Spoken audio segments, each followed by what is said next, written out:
que hace muchas obras de misericordia, pero él no ha sido regenerado, que al final ese individuo termina también haciendo daño, por lo general del tipo sensual o sexual, a sus ayudados o a sus víctimas. Una desgracia. Y ahí usted sabe que ese es del diablo en vez de Dios. Ya resuelto el problema. La razón por la que sabemos que una gracia es verdadera, en el caso del amor particularmente, que es la que se enfoca aquí, es precisamente por su eficiencia y poder, porque inclina el corazón y lo mueve a la misericordia, a la caridad, de forma santa, de forma piadosa. Porque es el mismo Espíritu Santo que infunde la gracia del amor, y ese amor no puede ser morboso. Nada que ver. Tiene que ser santo. La tesis que Juan ha venido desarrollando la hemos ido llevando paso a paso aquí en su carta, de lo cual hemos hablado abundantemente. Ahora llega o aterriza en una afirmación de sustancia personal, en una persona sustancial, aunque no tangible ni visible. Ojo con eso. El hecho de que Dios tenga sustancia, que es espiritual, y eso es complicado, pero simplemente lo voy a dejar así, porque imagínese usted, eso no significa que Dios sea palpable o visible, aunque tiene sustancia. Se nos ha hablado del carácter y de la naturaleza divina, o sea, Dios es espíritu, Dios es luz, y es verdad y es amor, por lo que no existe ninguna imperfección ni sombra alguna en Dios. Luego se nos ha conducido a través del lente apostólico a una serie de relaciones y vivencias al estilo cristiano. Se nos ha dicho que los verdaderos santos, número uno, tenemos comunión con Dios. Ojo aquí, lo repito, la comunión con Dios es exactamente el bien comprado en la cruz. La comunión con Dios es el bien, porque nosotros éramos enemigos de Dios y de Cristo, pero justamente por esa misma gracia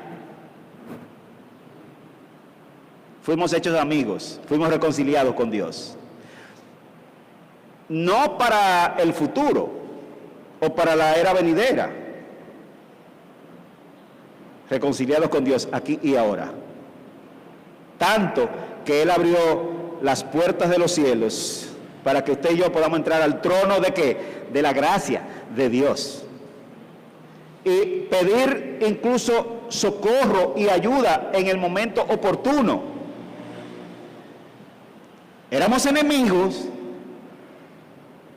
pero fuimos hechos amigos. Ese es el bien comprado, esa fue la cosa por la que Cristo pagó en la cruz. Pero déjenme decirle que, como ya hemos visto, quien literalmente ejecuta ese bien que Cristo compró en la cruz por nosotros a un precio muy alto es el Espíritu de Dios.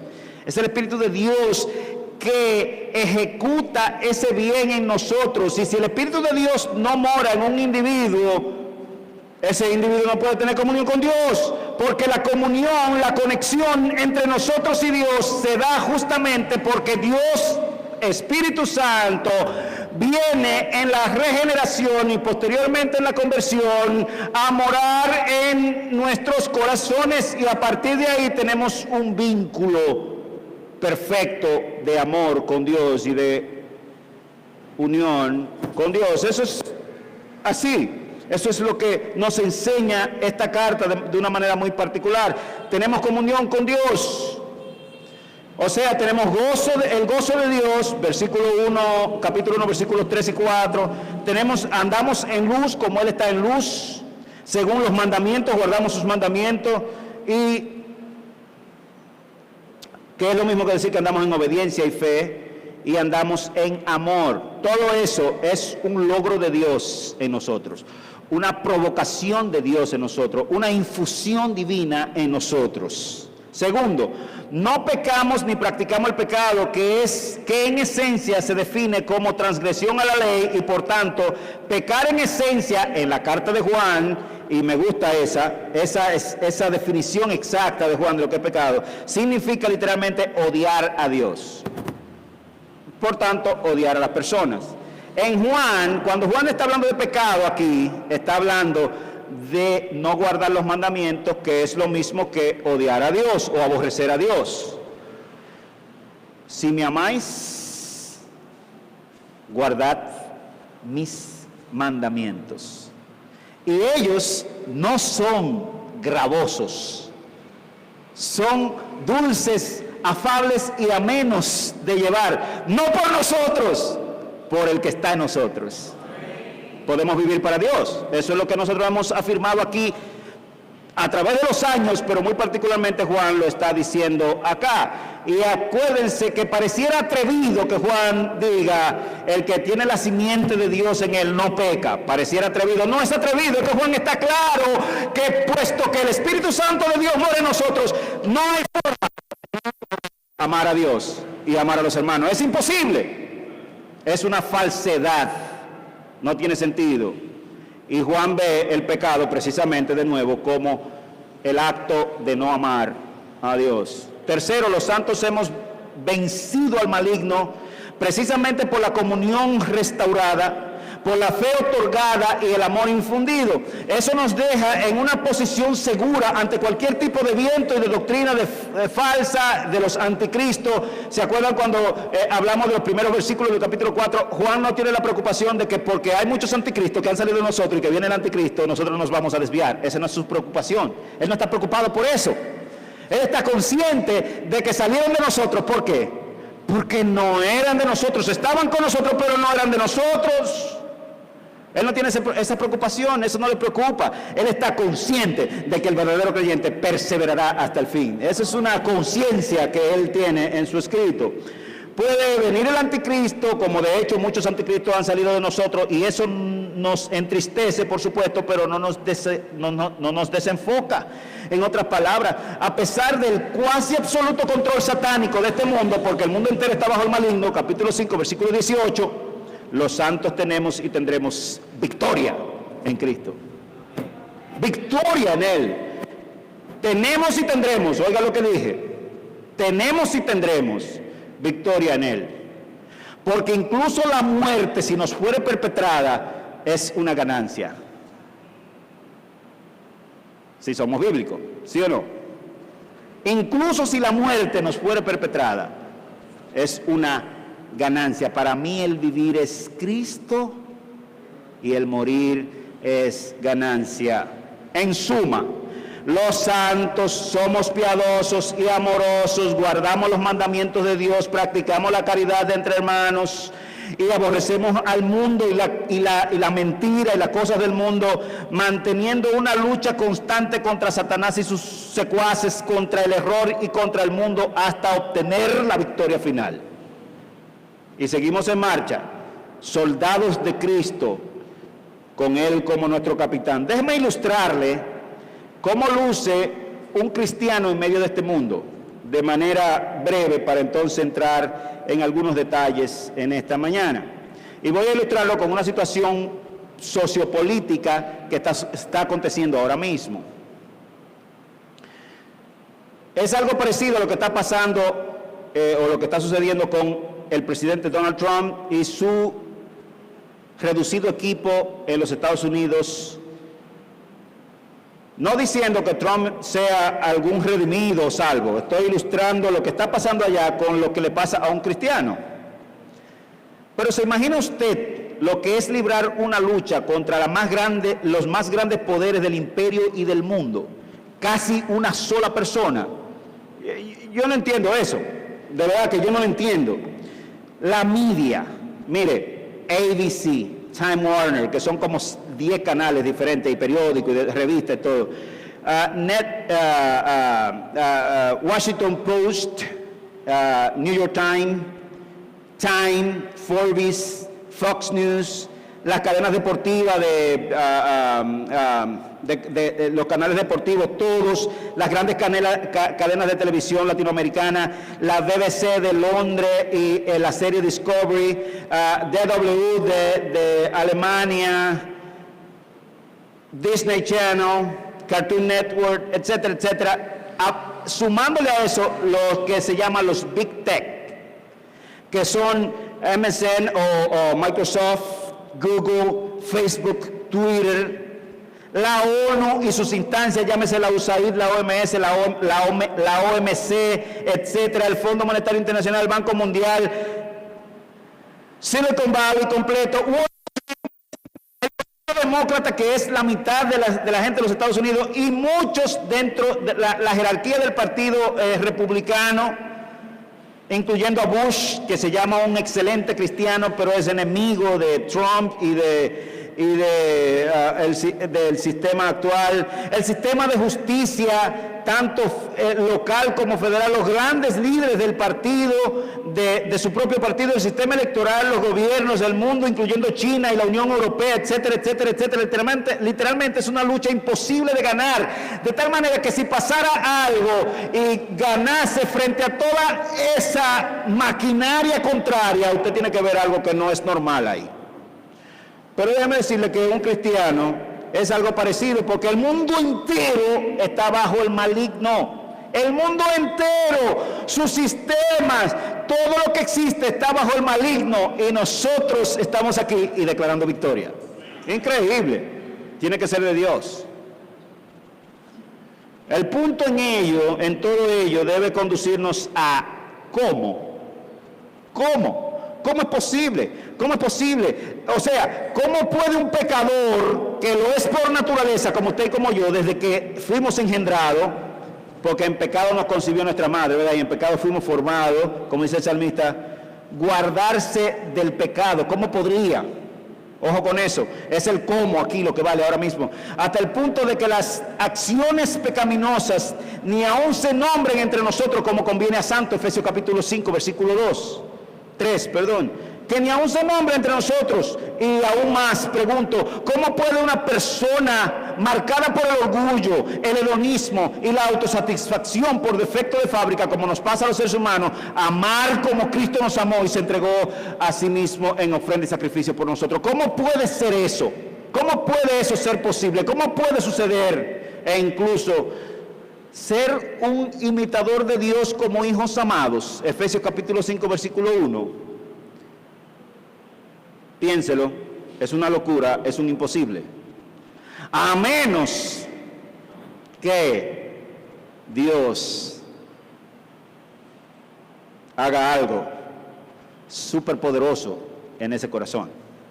La razón por la que un pecador común y corriente, dígase usted y yo, podemos abandonar el pecado y tirarlo al zafacón para siempre, seguir a Cristo en su amor piadoso y ser así imitadores de Dios, o sea, vivir en santa y piadosa manera de vivir en amor, óigalo bien, que nunca se le olvide, es porque tenemos el Espíritu Santo de Dios morando en nosotros. No habría forma, a menos que fuese de ese modo. En otras palabras, hermanos, Dios en nosotros, aparte de Dios con nosotros. Increíble. Usted tiene que saber qué es un ser humano, usted tiene que reflexionar qué es un ser humano en esencia, para que usted vea lo diabólico que somos. Y si andamos bien, y si tendemos al bien, y si somos inclinados a la bondad, no es por nosotros, es por el que está en nosotros. Mire, entonces, déjeme decirle algunas cosas que es el Espíritu. El Espíritu es el adelanto. El adelanto. Te di una promesa, déjame adelantarte esto.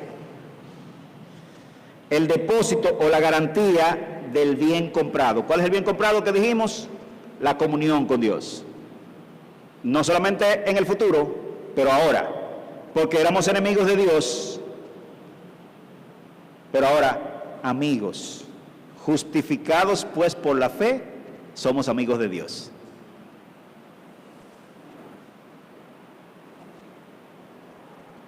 O sea, el Espíritu es un adelanto, un depósito, una garantía del bien comprado, Efesios capítulo 1, versículo 11 al 14, a saber, la eterna comunión con el Padre, el Hijo, el Espíritu, los santos ángeles y todos los redimidos en el reino eterno de Cristo. Mire Efesios capítulo 1, versículo 13 y 14, le voy a leer para recordarle: en él también vosotros, habiendo oído la palabra de verdad del evangelio de vuestra salvación, y habiendo creído en él, fuisteis sellados con el Espíritu Santo de la promesa, que es las arras, el adelanto, literalmente, la garantía de nuestra herencia hasta la redención de la posesión adquirida para alabanza de su gloria.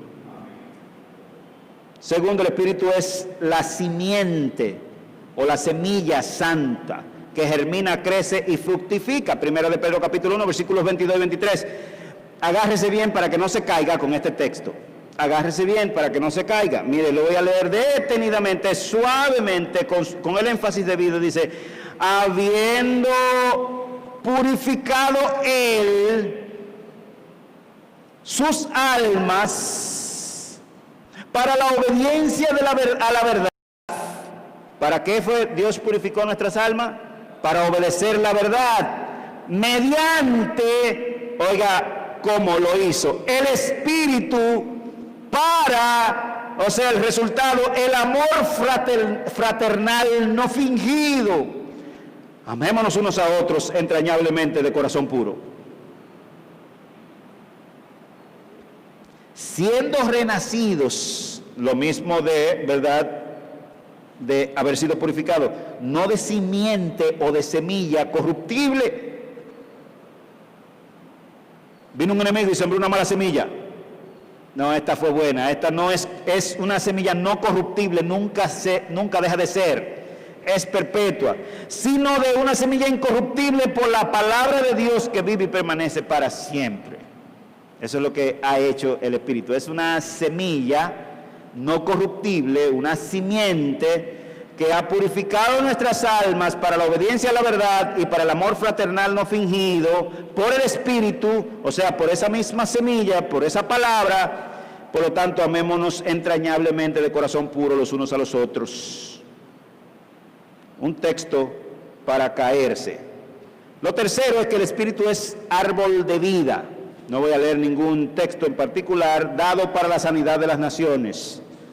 Ya lo hemos tratado en otro tiempo, pero es un árbol de vida. Por eso Pablo lo utiliza en Gálatas, o utiliza la figura del fruto del Espíritu, ¿verdad? El fruto que produce el Espíritu es el árbol de vida. Pero una de las ilustraciones más trilladas en las Escrituras acerca del Espíritu es que el Espíritu es un río de aguas vivas. Esto dijo del Espíritu que habían de recibir lo que creyesen en él. En el último y gran día de la fiesta, como dice Juan capítulo 7, versículo 37, Jesús se puso en pie y alzó la voz diciendo: el que cree en mí, como dice la Escritura, de su interior correrán ríos de agua viva. Y esto dijo del Espíritu que habían de recibir los que creyesen en él, porque aún no se había manifestado sobre ellos el Espíritu Santo. Juan capítulo 7, versos 37 al 39. Y el Espíritu es la tercera persona de la bendita Trinidad, quien imparte sustancialmente todas las gracias comunes y extraordinarias, incluyendo la vida, la fe, el amor, el gozo, la paz, la mansedumbre, la fidelidad. Miren cómo dice la fórmula antigua de fe llamada el credo niceno, que es una leve ampliación del credo apostólico y que después fue ampliado en el concilio de Constantinopla en el año 381 después de Cristo. Y dice de este modo, para que usted vea cuál es la definición de Dios que se nos da allí: creemos en un solo Dios, Padre Todopoderoso, Creador del cielo y de la tierra, de todo lo visible y de lo invisible. Y en un solo Señor, Jesucristo, el unigénito de Dios, nacido del Padre antes de todos los siglos, luz de luz, Dios verdadero de Dios verdadero, engendrado, no creado, consustancial con el Padre, por quien todo fue hecho, que por nosotros los hombres y por nuestra salvación bajó del cielo y se encarnó por obra del Espíritu Santo y de María la Virgen y se hizo hombre.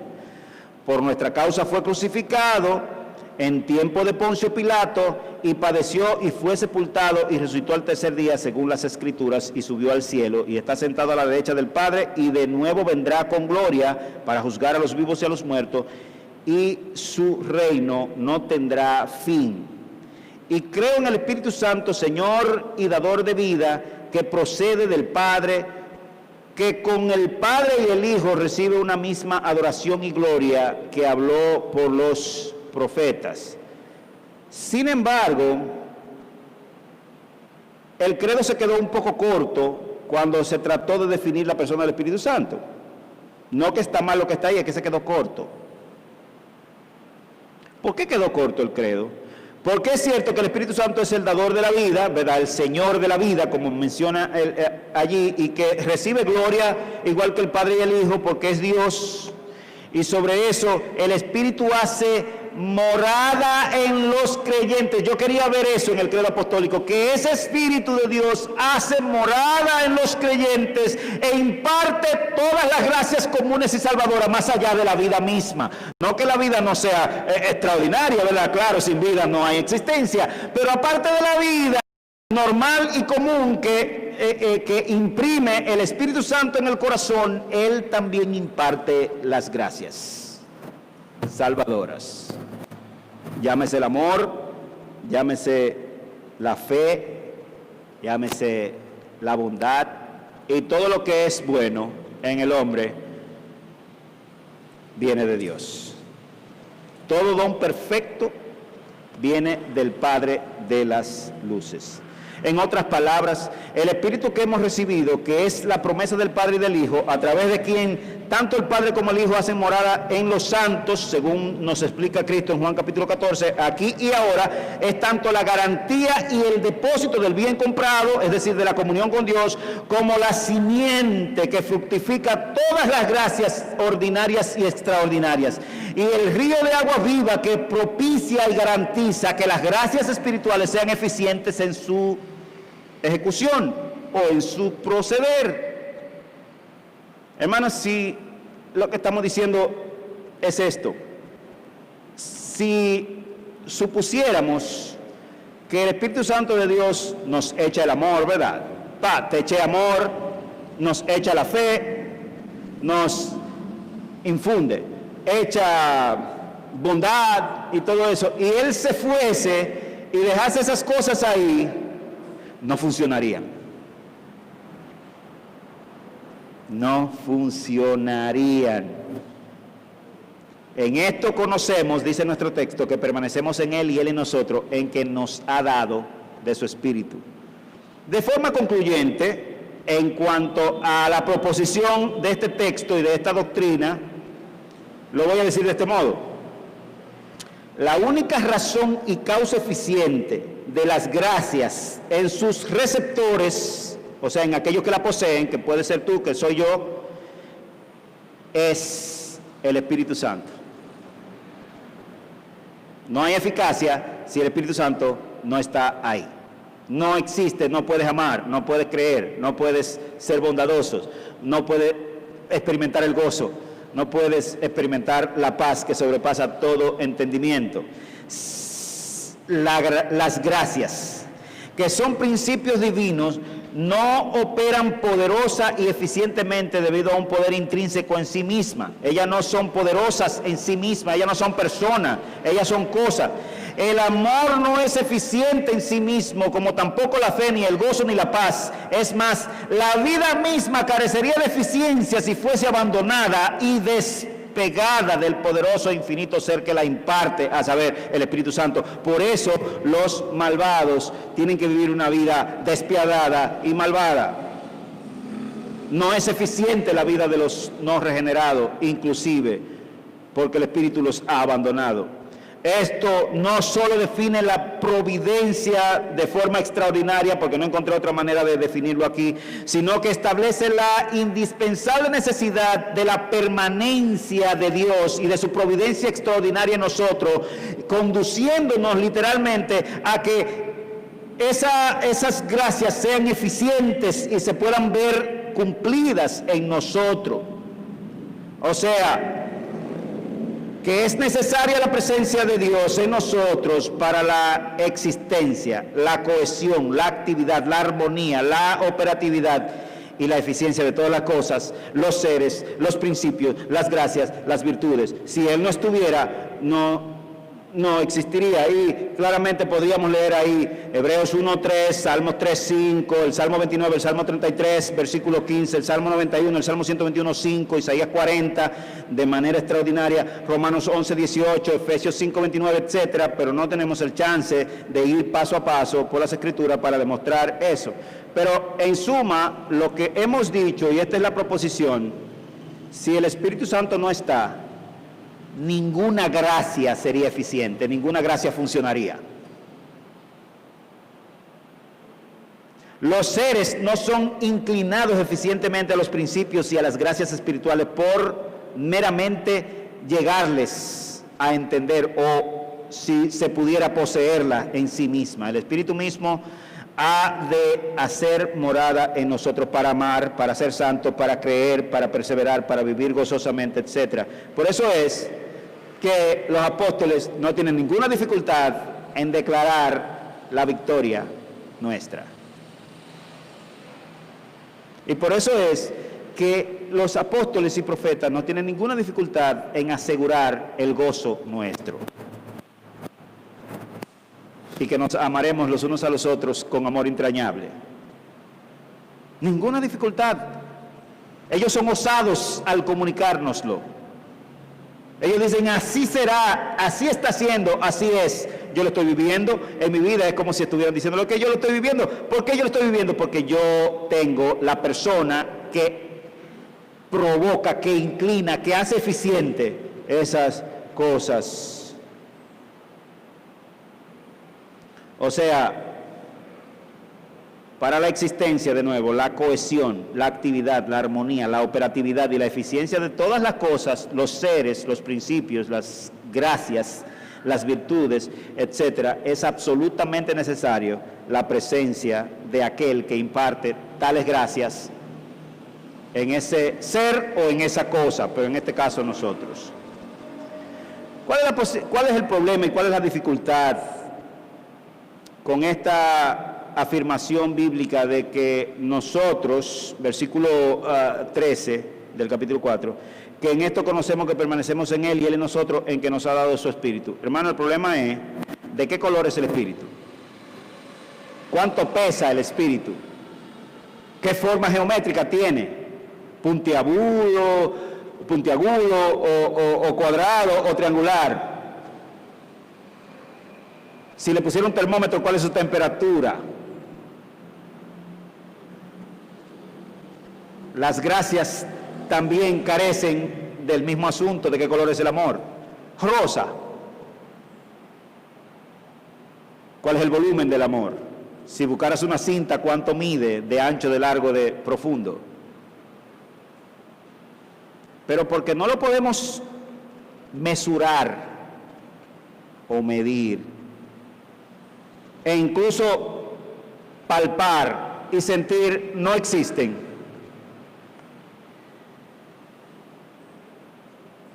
Piense, tendríamos que decir eso de Dios y tendríamos que decir eso de las gracias, porque son del mismo carácter.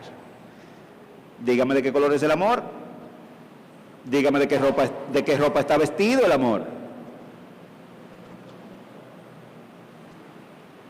¿Cómo luce? ¿Cómo huele?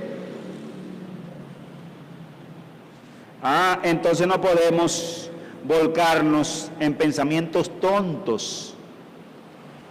La espiritualidad es extrasensorial, pero no es ni visible ni sensible, a menos que Dios quiera hacer lo espiritual visible, como pasó en el caso de nuestro Señor Jesucristo. Y como pasó con algunos ángeles que son espirituales, son espíritu, y eventualmente Dios quiso y provocó que ellos fueran visibles. El miércoles preguntábamos que qué sería el diablo si nos apareciera en su forma física, pero que es complicado usar el término, una serpiente. y el espíritu indefectiblemente sería un río. Pero esas cosas no son visibles, hermano. Eso no significa que no tengan sustancia y que no existan. Son espirituales. Tenemos que aprender a medir las cosas espirituales. Y las virtudes y las gracias nos dan fe de que es así porque son una realidad concreta en nosotros, en la práctica. Ese es el punto aquí. La espiritualidad apunta primordialmente a una actitud que conduce a una inclinación, no a una sensación. En esto yerran todas las sectas. Ellos quieren sentir, ellos quieren tener la efervescencia, y esto y aquello y lo otro, y se confunden. Las gracias no son así, y el espíritu tampoco es así. No es mesurable, no es sensible, o sea, no se puede tocar con los sentidos o medir. Nada, no es así el espíritu. Tenemos que estar conscientes de eso, hermano, porque es complicado, porque nosotros no estamos acostumbrados a las realidades espirituales y simplemente tenemos que imaginárnosla en cierto modo. Todo eso lo confirmamos además porque la verdadera espiritualidad no requiere de sentidos físicos para su plena existencia. Dios es espíritu y los ángeles son espíritus ministradores. Tales seres superiores carecen de cuerpo, no tienen sentido o no usan los 5 sentidos para ser reales. Y aunque son reales, no son sensoriales. ¿Cómo discernimos entonces? Porque acuérdense que el versículo es complicado en el sentido de que en esto conocemos que permanecemos en Él y Él en nosotros, en que nos ha dado su espíritu.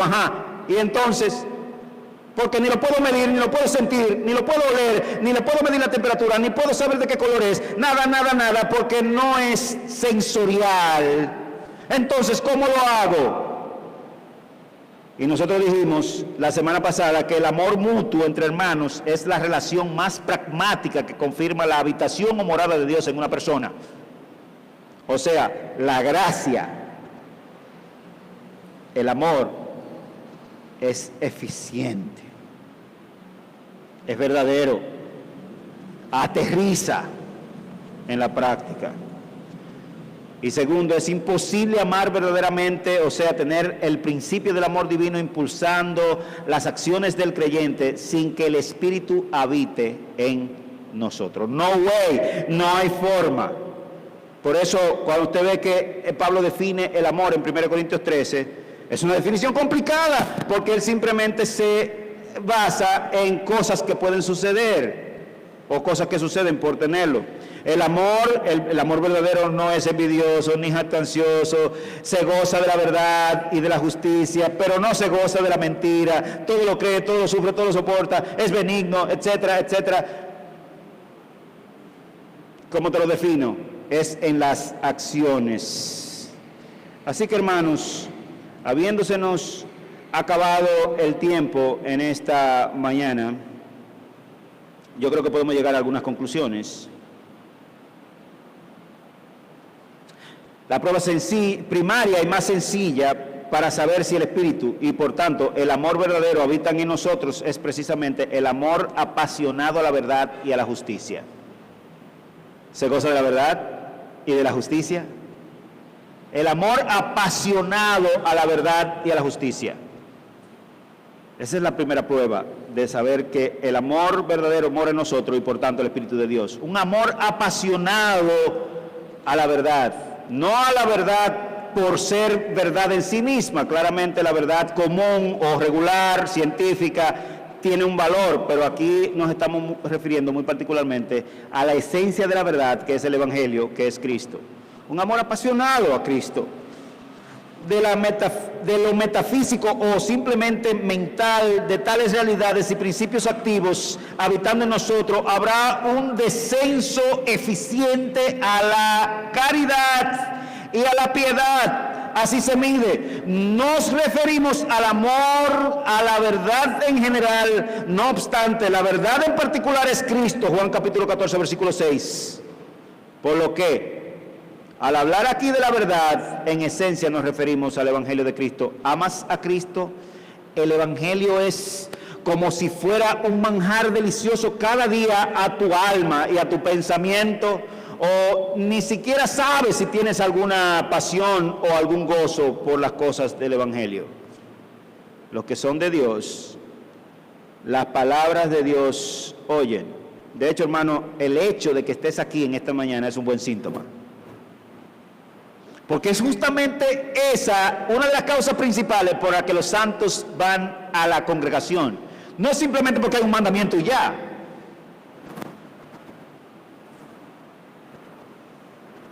Es porque Dios prometió hablar a su pueblo mediante la predicación del Evangelio. Y como amamos a Dios, no queremos perdernos ese encuentro con Dios.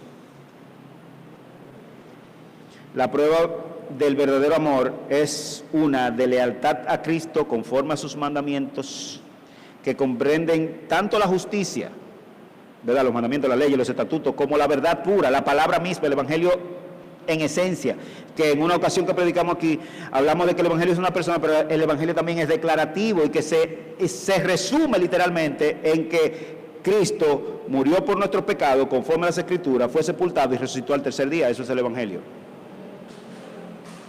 Para que todo aquel que en él crea no se pierda, mas tenga vida para siempre.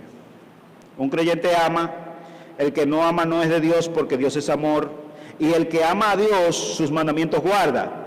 El que ama es porque ha nacido de nuevo o ha sido engendrado.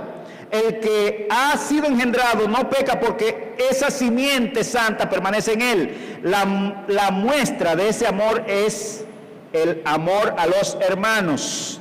El pecado es precisamente no amar ni a Dios, ni la verdad, ni la justicia, ni a los hermanos.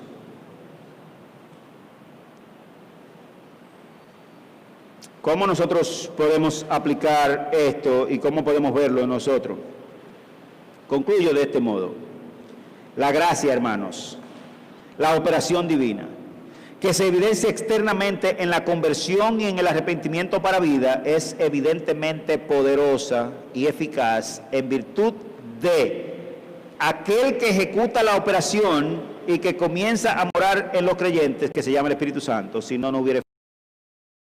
eres creyente, si tú entiendes, ¿verdad?, en promedio el Evangelio, pero no puedes vivir el Evangelio, es que no lo podrás vivir hasta que el Espíritu Santo de Dios no venga a ser morada en ti. Y el Espíritu Santo de Dios viene a ser morada en nosotros, arrepentidos, y bautícese cada uno en el nombre del Señor Jesús, y recibiréis el don del Espíritu Santo.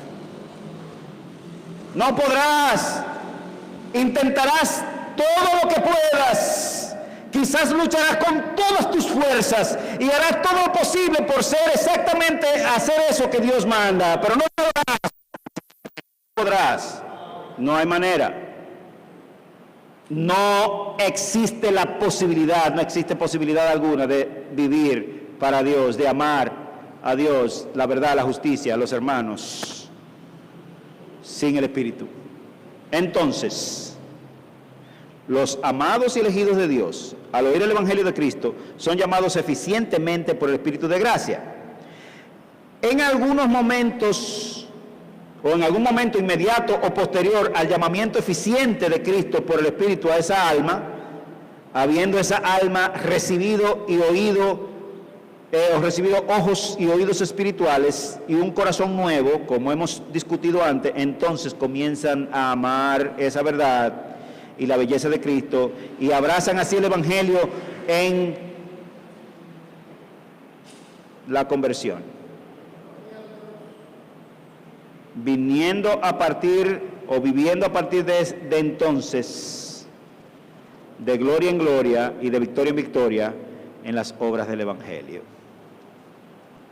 Simplemente dos cosas de aplicación, tres. Uno, la cuestión es que los santos tenemos el Espíritu. Esa es la cuestión que hemos discutido aquí. Segundo, el Espíritu ha impartido gracias en nuestros corazones, gracias, diferentes gracias, la mayor de ellas es el amor,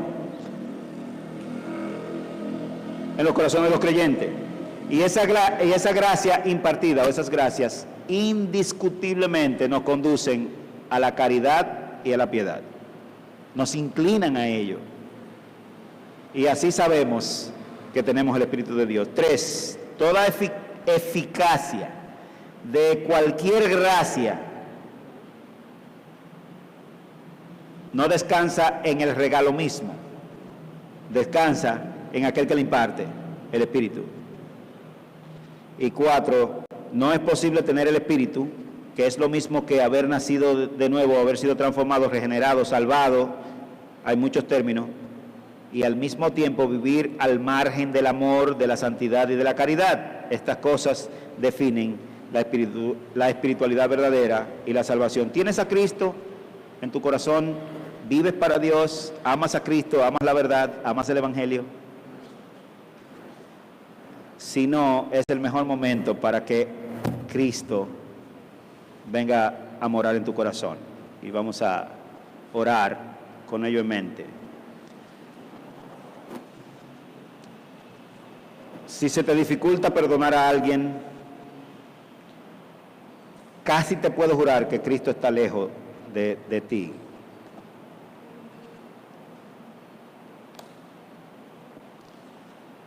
Si ha habido traición, si tus seres queridos cercanos te han traicionado en alguna ocasión, bienvenido al mundo real, gran cosa, eso pasa todos los días. No, yo no puedo, usted no sabe lo que fue que me hicieron. No puedes, pero en Cristo y con Cristo sí puedes. Oremos. Señor, gracias.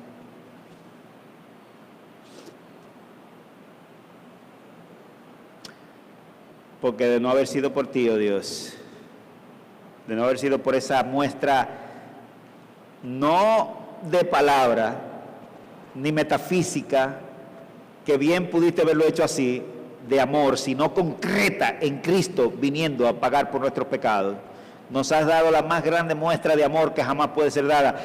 Y nos manda el apóstol aquí a que así debemos nosotros también vivir. Ser imitadores de Dios como hijos amados y andar en amor como también Cristo nos amó y se entregó a sí mismo por nosotros en ofrenda y sacrificio. Señor, nosotros sabemos que en nuestras fuerzas eso es imposible, pero los cristianos estamos conscientes y claros de que en ti y por la morada de tu Espíritu nosotros no solamente podemos, así vivimos. Gracias, Señor. Eso es gracia. Porque pecadores indignos, cual todos somos, pero transformados por la gracia de Dios.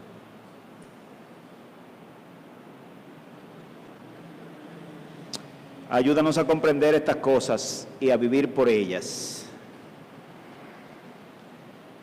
a estar conscientes de la victoria, de la perseverancia de los santos, no por nosotros, sino porque está en nosotros. Y Padre, algunos que han estado aquí en esta mañana y han oído tu palabra, y tú le has convencido, y tú has hecho esa obra de regeneración en sus corazones, que ellos también puedan venir a tus pies, arrepentirse y convertirse para tu gloria. En el nombre de Jesús. Amén. Rosa, gracias por estar con nosotros. Gregory y sus niños también, que son visibles.